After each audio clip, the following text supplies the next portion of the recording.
On the Atherton tablelands in northern Queensland, both divisions trained hard for the coming battle.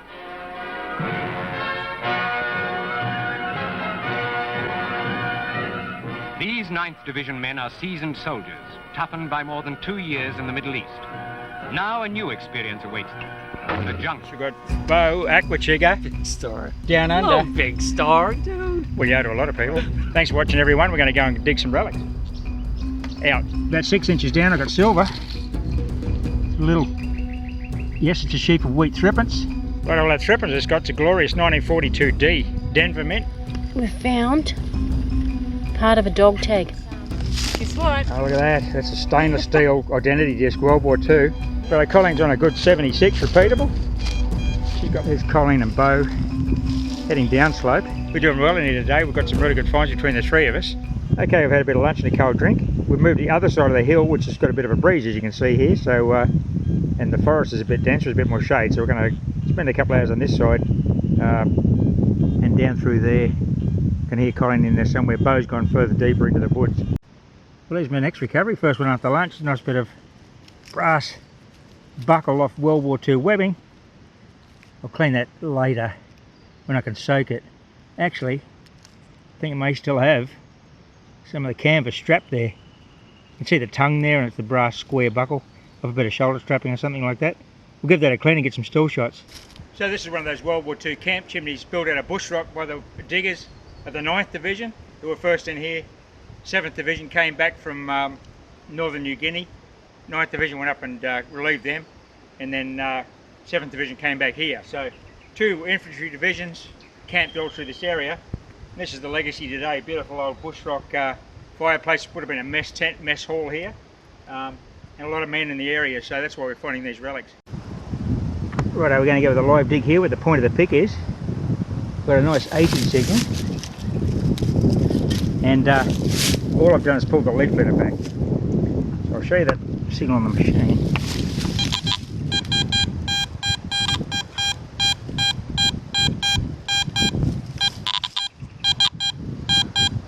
Okay, but I like it so much now that I've started filming it. Anyway, let's see what it is. 76 to 80. It's not terribly consistent target ID wise, so it may be an irregular shaped object.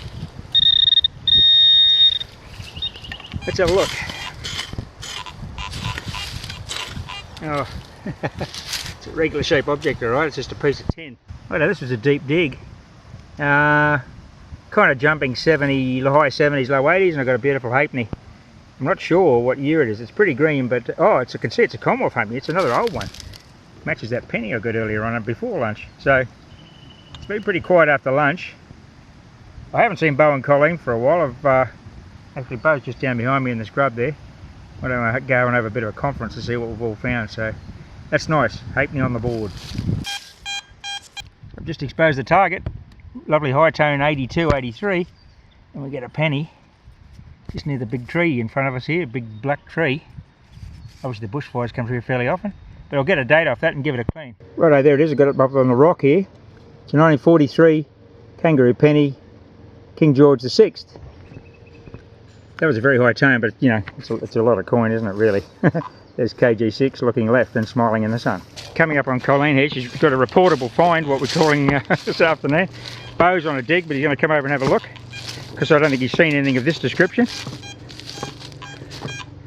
What do we got? Oh, you're down in, but that's nice that you poked the call in there, and look, difficult spot. Oh, look, it's vertical orientation.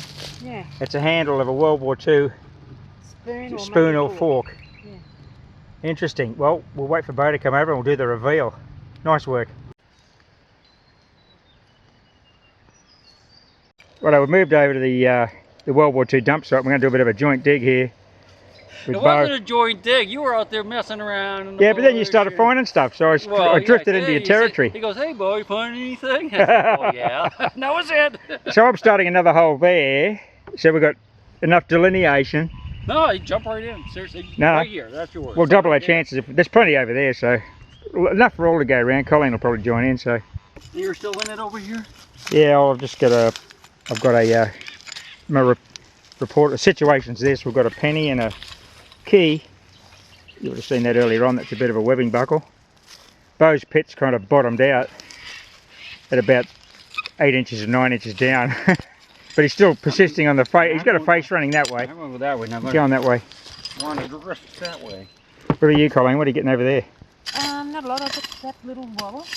Oh, that little medical look. Oh, and didn't you get a shaving cream bottle? Yeah, that The is poncho grommets. That's the shaving cream bottle there. So I'm just working up this way towards the backpack there. Beau's has got the. I think that's the deepest hole. Lots of. I'm kind of running out of it here, though. It's, Yeah. You know, I started right here. It's loaded, but it's like a sterile layer and then some bottles, and they're very hard. Okay. But the artifact layer is not very much right here. Righto. Well, yeah, okay. We'll just go laterally Go then. that way, that way, that way. So this next little item wasn't very solid. It was like a 68, but whatever it is, it's round. Doesn't look like a coin. It's quite thick. Oh, there we go. It's a button, a 4-hole button. I'm not sure whether they have anything written on them, but it looks like it'd be a big army button, perhaps off a coat or something like that. Okay, this is amazing, just what you find in the bottle dump. Okay, so that's a pretty good view of it, I think, I hope. Sometimes the camera has a bit of trouble focusing, so hopefully that's it. But anyway, it's a giant size button. It's a jungle shirt button from one of the soldiers. Okay, so I'm still at the bottle dump here, and just uncovered this bottle. So I'm going to, it looks like it may be intact, so I'm going to just very carefully see if I can dig it out and identify it. Okay, this target here, I'm not quite sure what it was or what its purpose was, but it's a bit of brass, and it's got a little screw on the end there by the look of it to tighten it. Perhaps some sort of wire coming out of there, so Warren might know what it is. He's over there at the moment talking with Beau, so I'll get him later to verify what it might be. Something there. I think it probably is.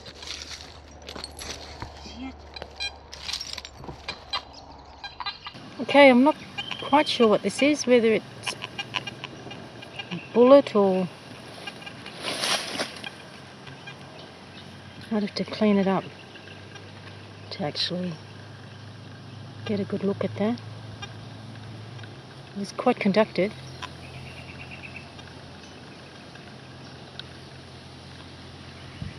Okay, if we find out what it is, we'll subtitle it in the video. Okay, I finally got round to digging up the bottle, and I've given it a bit of a clean. It's actually a pick-me-up condiments bottle, and pick-me-up condiments, Sydney, 1930 patent, and it's got pick-me-up on the side here. So that's something from that era, from World War II, and I'm just amazed that I've actually got an old bottle that's complete. So that's a beautiful, just get a little bit of the soil off it. I want it to be a little bit authentic, so I'll just get enough off to actually be able to read it. Yeah, it's a nice little tiny bottle.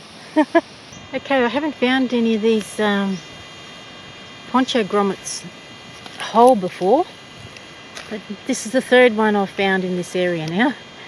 So there you go. At first I thought perhaps they were a button, like an army button or something, but I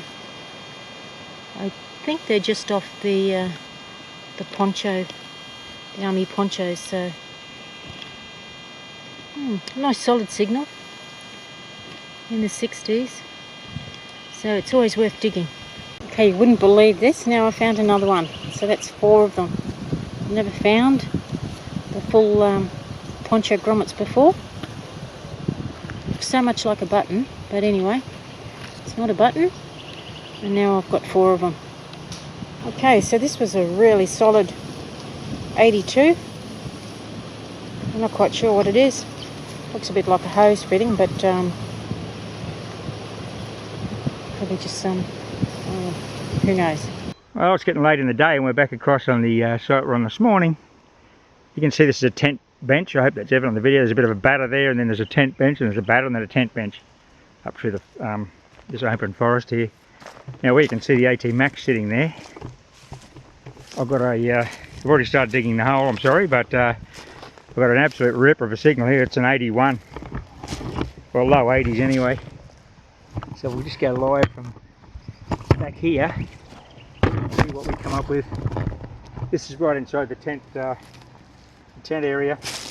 So I'll just get the audio up so you can hear what's going on.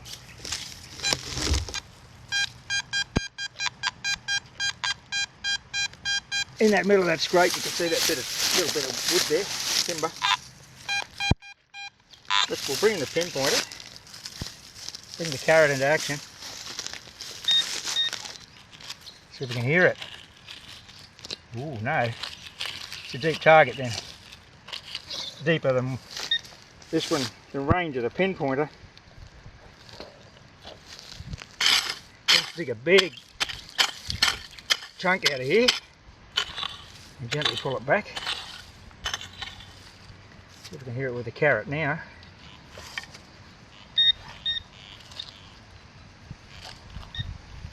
Just starting to pick it up on the tip there, about there.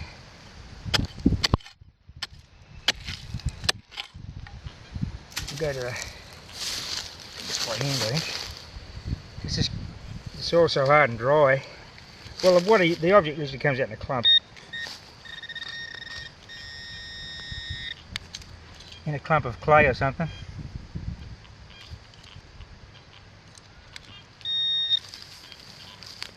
Nothing yet. So it's still buried. Okay. Gonna go back to the pick.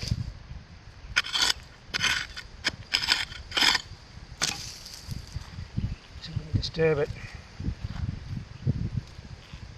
The target ID like that, and that compact, I'm pretty confident it's going to be a good find, but I didn't see anything come out. Okay, we've got something here. This is the target. Okay, what a ripper. It's an Australian Army button. That's a little epaulette button. You heard that signal. That was at that depth, that tiny little target. That's an absolute ripper. Righto, get it up close and get some still shots of it. Well, there it is in all its glory. It's an Australian Commonwealth Military Forces epaulette button, the tiny little button. Or it could be off an officer's peak cap, off the chin strap, which is on either side of the cap. You can see the Australian, the Tasmanian, there's a little crown on top, and the maker's name will be on the back. Probably Stokes of Melbourne. But that target ID, it was a really loud signal at good depth, and it was such a tiny little artefact. That's a ripper of a relic, that one. Well, there's my hole. It's a bit hard to see in the contrast of the afternoon sun. It's about 9 inches down, and I got a jungle button from that depth. It was a scratchy 70 signal. I had to dig it.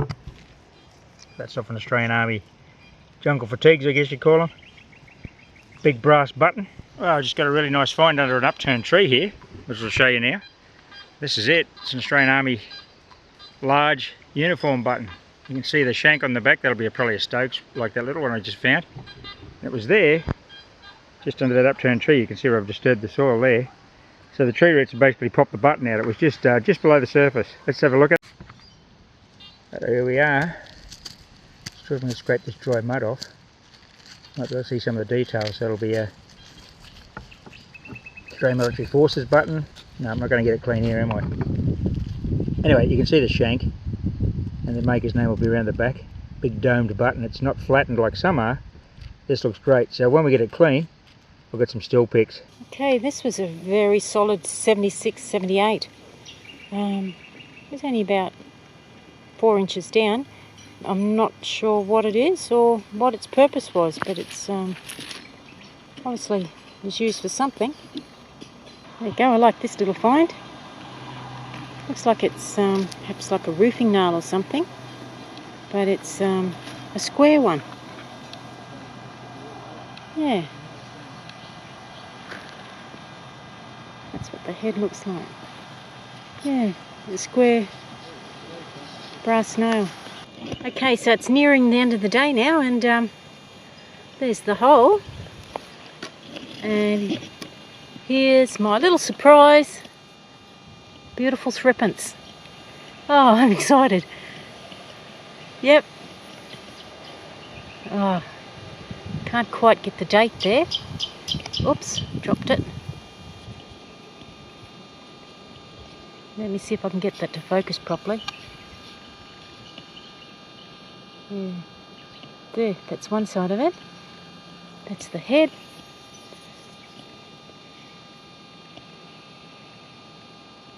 Looks like it could be 1916 perhaps? No, I don't know. I'll have to have a closer look. I can't quite see that. But a threepence. Let me see who's on that side. No, it's getting a bit dark. I've got my dark glasses on, so I can't read it very well. But anyway, we'll clean it up and subtitle it, but I'm sure you'll be able to see it there. Might be 1918 perhaps. Anyway, beautiful threepence. It's made my day. Oh well, actually no, I also found that that dog tags too. The dog tags, so that'll be certainly worthwhile following up on that one. This is a solid 82. I'm not quite sure what it is. Maybe it's part of a latch or a clip of some kind. But yeah, just a good solid signal. Well, there's a bit of an update. Bo's still working on the dump down there. Getting filthy dirty and working hard. That's him over there. Hardly working, my friend. Yeah, look at that. He's putting some action into that. Look at that. Colleen's up here, just upstream a bit. Uphill. Really deep dig and really hard ground. It's taken a while for this recovery, but she's got a coin. First one for the day. First one for the day. Just as the sun sets. What is it? What's the big... Oh, look how deep that's a halfpenny, is it? Halfpenny, I think. And is that an old That's an old Commonwealth halfpenny. Yeah. That's nice. And that was dead set 9 inches in that baking hard granite clay. But I will get it up close and get a date. Nice work. Okay. I hope you can see that there. The date on it's 1922. So hopefully that'll clean up nicely. Yeah, that's nice. 1922 halfpenny. Bo's just yelling, I got silver! What do we got? Silver! Looks like somebody put it on a railroad track. Oh, it could have been the start of a bit of trench art. Oh, whoa. I guess that's silver, isn't it? It's a shilling, isn't it? I don't know. Looks like a shilling, but it's been subject to some kind of hijinks. Look how thin it is. Oh yeah, I think it's been on the train tracks. That's what I thought of when I first saw it. I'd say that's been run over by a train. Some soldiers put it on the train. Yeah, take that a will look at it for be, me. that'll be a shilling. Unless it's a very big flat sixpence. Okay, we'll give it a clean and we'll have a look. Yeah. Nice work. Man, were you... Look at the relic she's standing on. Oh, sorry. Oh, it's fine. Just They've going been back to underground a long Mother time, Earth. so. So And before look you at go, look at all the relics over there. look at this. Oh my gosh, you've been working hard. He's put his back into that, hasn't he? I don't know what half that stuff is, so you're gonna have to. It's well, that's a great, mind you, look how hard he's worked to get that. I mean, he deserves what he's got. He's filthy, dirty, tired, thirsty. That's where I like to be, right there. Yeah. That's where my best. Righto, let's clean this little silver up. Well, there's a special little find. It's a tiny piece of cut silver. Little triangle cut from a florin. I can't see if it's that silver. I just looked at it properly. It's got DG on it, which is a de gratia, by the grace of God. So it was either some sort of metal or medallion they were fashioning. I don't think it'd be a coin ring if they're cutting. They don't know to cut a wedge out of a coin ring. But that was a rip-roaring 80 signal on the AT Max. I got that little piece of silver. That's a ripper. A real bit of digger history. Well, I've pushed back the leaf litter, and today we've got detectors, Colleen. I've got the sharpshooter Nell on a max. This is a good solid 84, 85 in this little scrape. So we'll check with a pinpointer. Okay, it's right in there. Let's have a look. Nice easy digging here anyway. I'll just disturb the sand and just drag it back. I'll see what comes out of this. Could be a good little find. And what is it? Here it is. I've just pulled something out, which is, oh, awesome. Oh, what a find. It's a slouch hat made from a penny. That is an absolute ripper. I love that kind of trencher. That's fantastic. Look at that. Well, how's this for a bit of digger history? It's a slouch hat made from a penny. Look, this artisan of a digger, he's curled up the side and he's put the little bash in the top. That is a true piece of digger art. I'll give it a proper clean and we'll see what year it is and we'll know exactly when he created this masterpiece. That's an absolute ripper.